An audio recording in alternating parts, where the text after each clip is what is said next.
All right, so we are in part 6 of our Bible series. We're running through the entire Bible, from Genesis all the way to Revelation. We just started in January, and so we are now in part 6, and we're also in part 6 of Genesis. You don't have to put the map up yet. This is the part of the Bible where things start to get a little bit more familiar. Familiar in the sense of like historically and archaeologically. When we were in creation, when we were in Adam and Eve and that kind of stuff, it's like, oh man, like how do we read this? It's really tricky, right? But now that we get into Abram, and today we're in chapter 12, the call of Abram, now we're like, oh, we know where this place is. We kind of know more about what was going on in history there. And so when that happens, you know that what that means. It means we have maps, right? You don't have to put the map up yet, but we have maps, right? I don't know if you guys know, there's this term called beige flags. It's basically like, you meet somebody and there's stuff about them, and it's like red flag, right? Or like a green flag, you meet somebody like, oh, this is exactly what I'm looking for. A beige flag is like, something's weird about this guy, but it's not bad. So for me, my unhealthy love of maps is my beige flag. Right? I just love maps, and if there's a chance for me to put a map up, I'm doing it. I could look at maps and just like stare at them. I don't know why. Maybe I should have been a cartographer or something like that, but I do love maps, okay? And so we get that. And so where are we right now in the course of history, okay? So we're in the call of Abram. Abram, his name means Father is exalted. And it's really cool because many of us know if that Abram eventually becomes Abraham, right? God changes his name, and Abraham means father of multitude, right? So he's someone who is called by God, and eventually, we know that God is calling him to be like the start of like his people, the father of multitudes. Really, really cool. Abram, we're talking about 2000 BC, plus or minus a couple hundred years. So we can actually narrow down when he was living, approximately, right? So it's for me, this is like starting to get more exciting. Like, oh, right, because some of the stuff earlier is a lot more tricky. And so now, right, we actually know where he's from, right? He's originally from this city called Ur, and you can see it on the map now. And this is his whole, like, his journey. And again, I'm like, oh yeah, look at that, right? You don't go across because that's just desert and you'll die. That's why they always go up and over. And the dotted line, that's where it's like, well, he might have gone this way, might have gone that way, somewhere like that, right? But all this stuff, right? So you can see where he's from Ur, and he goes up, and then eventually comes to Canaan, which is in the left side. And God calls him to a new land, right? In verse 1, it says, go from your country, your people, and your father's household to the land I will show you. And I want you to notice there that God doesn't tell him where he needs to go. God says, I will show you, right? And I think a lot of times we want answers from God before we are willing to obey, right? We say, God, what do you want me to do? Where do you want me to go? And please give me a nice outline PDF form so the formatting doesn't get weird when I open the attachment. And if I don't like it, then we'll talk about it, right? But that's not how God works. God just says, hey, I'm not going to tell you, go. I'm going to show you where it is. And so Abram leaves and takes his family and his nephew Lot, right? And he goes to where God is showing him. He gets to Canaan, right? And that's the land that God has for him. In verse 6 to 8, it says, Abram traveled through the land as far as the site of the great tree at Moreh at Shechem. At that time, the Canaanites were in the land. The Lord appeared to Abram and said, to your offspring I will give this land. So he built an altar there to the Lord, who had appeared to him. From there he went on toward the hills east of Bethel and pitched his tent. With Bethel on the west and Ai on the east, there he built an altar to the Lord and called on the name of the Lord. And eventually, there's a famine in the land, and Abram goes to Egypt. And so this next map shows approximately where he goes, right? And a lot of times we think, like, where's he going? Egypt is actually kind of like next door. It's still a far walk, because it's walking there, but it's right next door, and he goes to Egypt, and that's where things get weird, right? Because he gets there, and the The problem, I guess you call it a problem, the problem is that his wife Sarai is really beautiful. And so Abram has this fear, he has this thought that he thinks, oh, I think the Egyptians are going to kill me and take her because she's so beautiful. So he has this plan. He says, hey, Sarai, let's pretend that we're brothers and sisters. And that way, the Egyptians won't kill me. And, well, in that sense, it worked, but the problem was Pharaoh does see Sarai and says, yeah, she is really beautiful, and I'm going to make her into one of my wives. And so he does. That's not a good thing, by the way. But eventually, God brings serious disease on Pharaoh's household, and somehow they figure out that it's tied to Abram.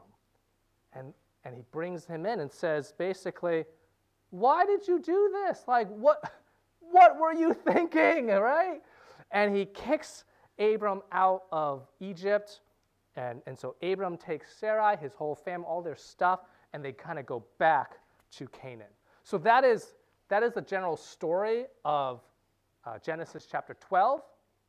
And so what we're going to do today is we're going to compare what God does versus what Abram does.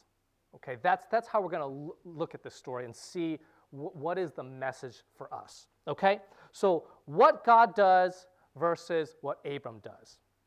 All right, because in verse 1 to 9, it's Abram's call, and he travels to Canaan. And then in verse 10 to 20, it's his time in Egypt. And so we're going to look at those two areas, those two parts.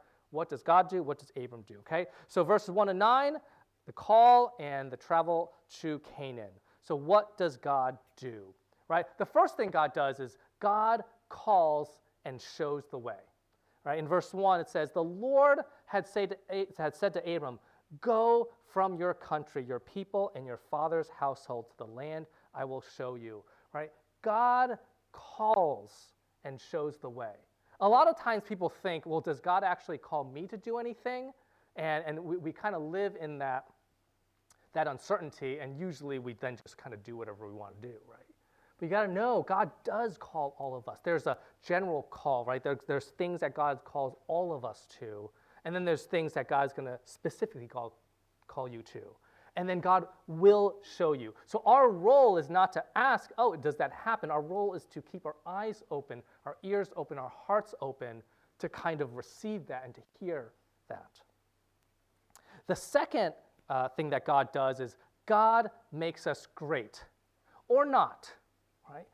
In verse 2, God says, I will make you into a great nation, and I will bless you. I will make your name great, and you will be a blessing. Now, here's the thing. Great nation, right? God's promise to Abram. That was God's promise to Abram. That's a specific promise to Abram. That is not necessarily God's promise to us, right? So we got to understand that as we read the Bible, that there are times when God promises things in the Bible, but those are like promises to those people specifically, and it may not refer to us, okay? So God is not necessarily promising to make you into a great nation. That's why I said God makes us great or not, right? God has promised that to Abram. Now, God has promises for you. It's going to look different for each of us, but I don't know what it is, right? And our role is not to expect, oh God, you better give me success in everything I do because that's what you promised, right? That's not how God's promises work, okay? So God may do that, right? Many of you will go on to be very successful and be like, oh, look at this verse was for me. It's like, maybe, right? But you got to remember, so there's God's promise to Abram, God's promise to us, right? But the real thing is that we have to know God has this plan. And when we understand that, when we know that in our hearts and our foundation is in who God is, that allows us to kind of go through life without fear, without anxiety, and all that kind of stuff. So I like the 49ers. I'm also a Christian. And so therefore, the algorithms know this. So in my feed, I get all these like, oh, you're a Christian? Okay. Oh, you like the 49ers? And they're searching. And I keep getting, I love it, right? I'm like, yes, they keep sending me more. I keep getting these like little videos, right? And recently they've been showing me a lot of videos from Brock Purdy. So Brock Purdy is a Christian, and he's a little bit more outspoken. I think Patrick Mahomes is also a Christian too, but he's less outspoken, right? But they'll have these videos, and if you know his story, like, you know, he's like the ultimate underdog. He's doing really well. And he'll share that, and his coaches will share the same thing about him, is that he knows who he is, right? He knows his foundation in Christ, and so when he's like faced with all this pressure, he's able to kind of be calm and do his job, right? He does it really well. And I think that's kind of what it is. Like he's not somebody who says, I want to be great. He says, I want to kind of be who God created me to be, right? And whatever happens, whether that's a win in the Super Bowl today or not, right? Like, it's just really cool to see, because you would think for him, it would, like, all that pressure would be on him to, but that's the key, right? It's not about, oh, God's going to make you into a great nation, or God's going to do, it's no, he may or may not. The point is that he has a calling for you. He has something specific just for you, and it's going to be good, right? And so yes, so if you're not sure of who to root for today, I'm not telling you who to root for. I just shared an example, and I'll let you decide, okay? The next thing that what God does is God blesses and protects. In verse 3, it says, I will bless those who bless you, and whoever curses you, I will curse, and all the peoples on earth will be blessed through you. You know, again, this is an interesting one, right? This blessing, and this is specific to Abram, not for us. But at the same time, God will bless us, right? And God does protect us. But God is not, I hope you don't read this and think, oh, my enemies will like cower before me because God is going to curse them. No, like that's for Abram specifically. But God does bless and God does protect. Okay. And the last one for this section is that God shows up.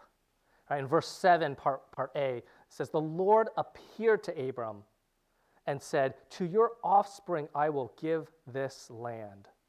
Right? And I love this, that God appeared. Because here's the thing, God will show up in your life.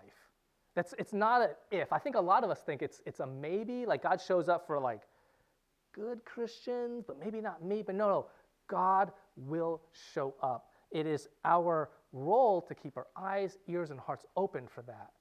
Because when God shows up, it is incredible. Because you start to realize, oh, I'm not, I'm not alone in this universe. Even though you know you're not, but sometimes we feel that way, right? But when God shows up in your life, you know that on such a deep level, right? And then God will do that. The question is, are we kind of aware of it? Are we keeping our eyes, ears, and our hearts open? So that's what God does in this first section, the first 9 verses. What does Abram do? Right? The first thing is Abram obeys.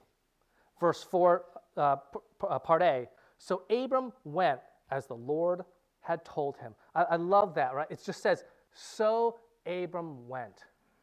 I don't know about you, but whatever is ever said about me or written about me in the future, probably not much, but whatever it is, I want that to be, so Gene went. Like, God calls Abram, okay, I'll go. Right? And so I think that's such a great example. I hope that's what you want too. That people, when people see you and people talk about you, they're thinking, yeah, so he or she went when God calls. The second thing Abram does is Abram honors God. In verse 7, part B, it says, so he built an altar there to the Lord who had appeared to him. Man, Abram is starting off really well. God does this stuff, God calls, and so Abram went, he builds this altar, honoring God, and this is good, It would be nice if he'd pause, But he gets to verse 10 to 20, okay? But now we're going to do it reverse. Let's take a look at what Abram does and then what God does. The first thing is that Abram fears, right? He fears. He's scared. He says, I'm going to be here, and people are going to be jealous of Sarai, and so let's just pretend you're my sister, and that way I don't get killed, right? He fears, and this fear leads to disobedience, right? And I think even before that decision to tell Sarai that, hey, pretend you're my brother, pretend you're my sister, the first part of his fear is that he fears the famine. Right? The only reason why he goes to Egypt is because there's a famine, and so instead of staying in the promised land, the land that God had given to him, because of his fear, he leaves. We see that in verse 10. Now there was a famine in the land, and Abram went down to Egypt to live there for a while because the famine was severe. And then he ultimately, we know that he tells the Egyptians that Sarai is his sister.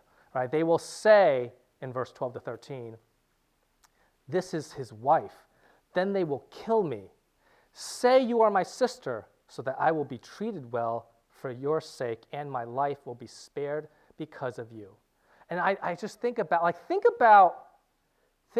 what Abram asked Sarai to do there. Right? It's horrible.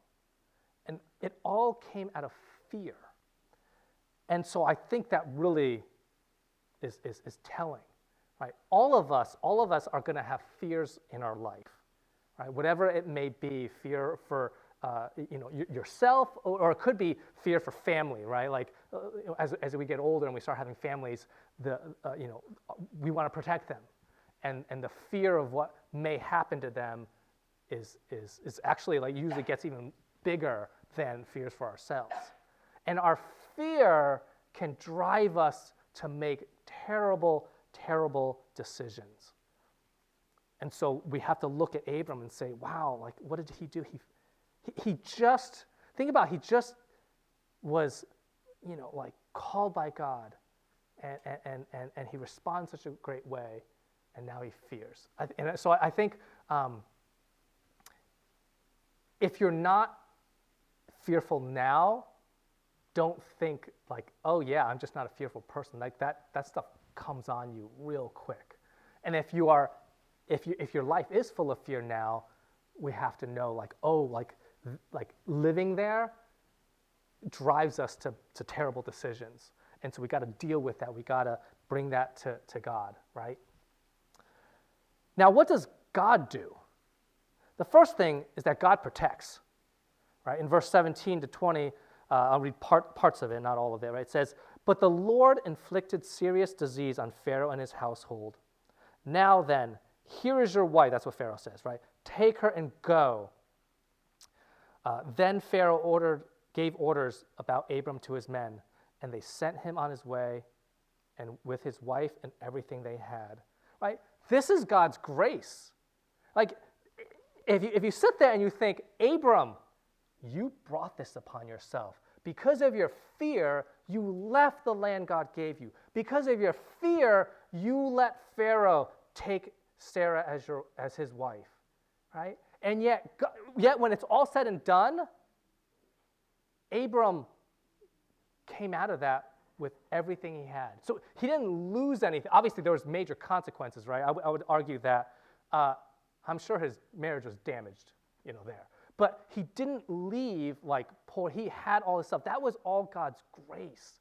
He didn't deserve any of that, and yet God protects. So I think that's so important, because a lot of times we think when we make decisions, God is going to either punish us or let us deal with the consequences of our terrible decisions and not save us, right? It's a natural thing. You know why? Because we're not very good people, and we typically want people who make bad choices to suffer, and then therefore we kind of bring that on ourselves, right? Like when we look at people who do us wrong, or just terrible people in general, our thoughts are typically not, oh, I hope they can learn from their mistakes and be redeemed, right?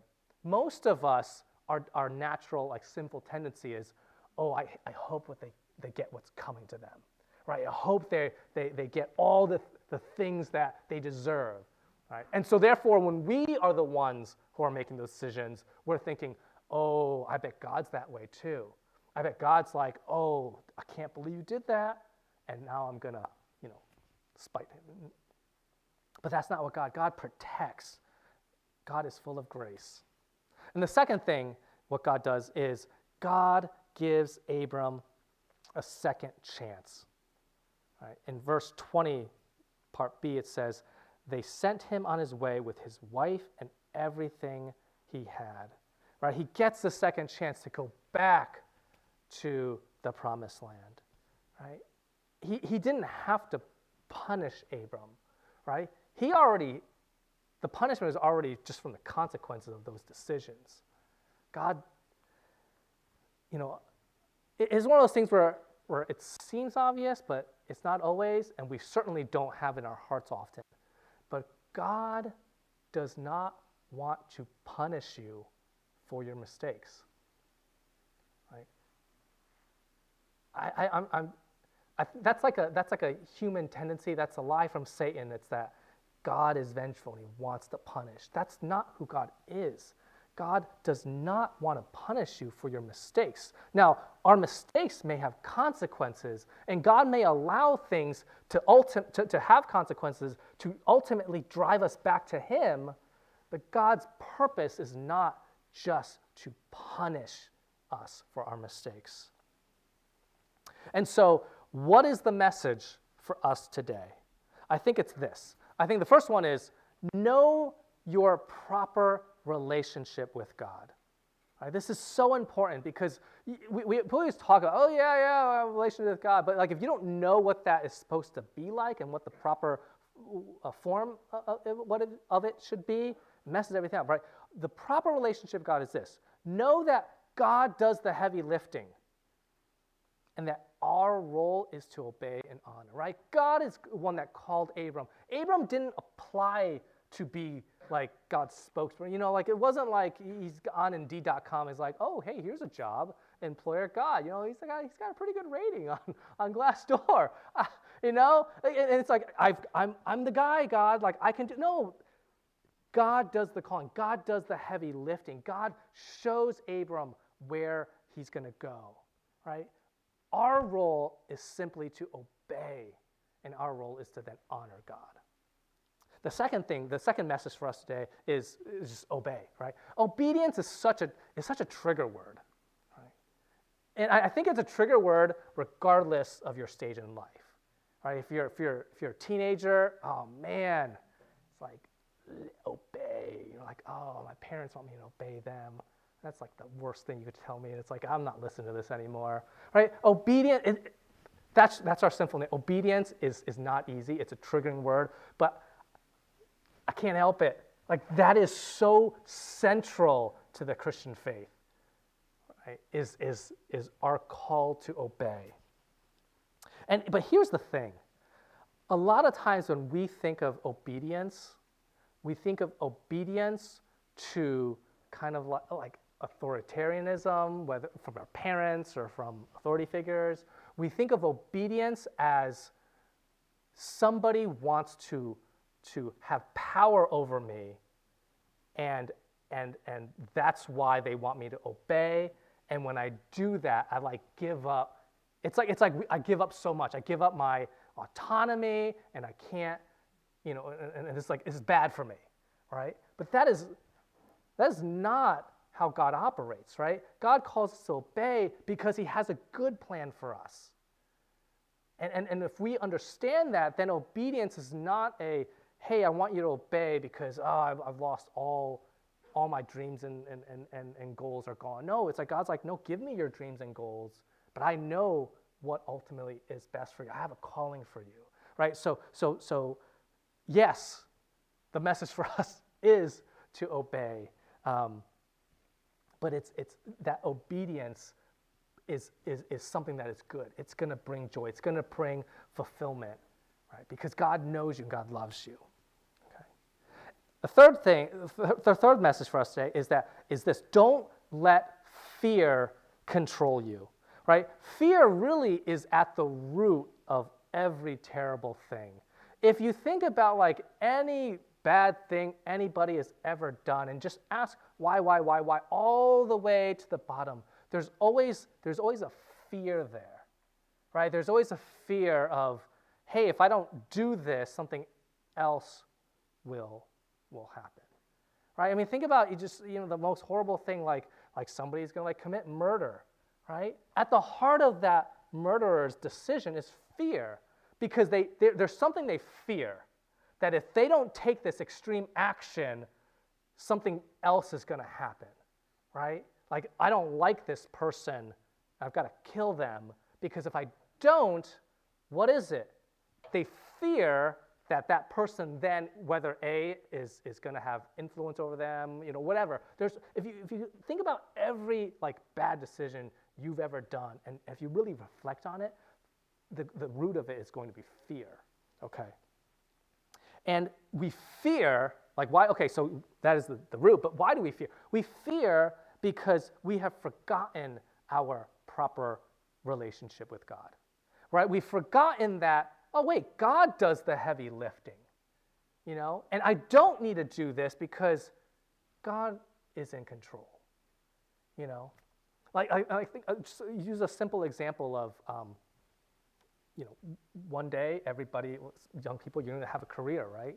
And for people in their career, you have your career. Like in your career, you can do some unethical things, right? That's just the way it works, right? You will have the opportunity to do some real unethical things that will help you in your career, right? Why would you ever do that? Right? It's actually not about the thing itself or trying to. It's the fear, right? It's this fear that, oh, if I don't do this, then I can't get ahead, and you have that fear because you're nervous about where you sit with God, right? Because if you had a proper understanding of your relationship with God, it's like, oh no, God's going to do the heavy lifting. I'm going to obey. I'm going to do the right thing in all aspects of my life, right? We'll just use the example of your career and job, right? Like, then God's got that, and we don't fear. But when we fear, then we got to do it ourselves, and because we're not very powerful, the easy way out is to do something not great. Right? So don't let fear control you. And then the fourth thing is this, and this is the last one. Know that God protects and gives second chances. Right? And this is also really helpful when we have fear in our lives. To know that when we make poor choices, that it is not over. Right? Is that God protects us and God gives us second chances. When we know that, then the temptation to kind of do something extreme that's not great, that lessens a lot, right? So you got to know that God protects and gives second chances. Let's pray.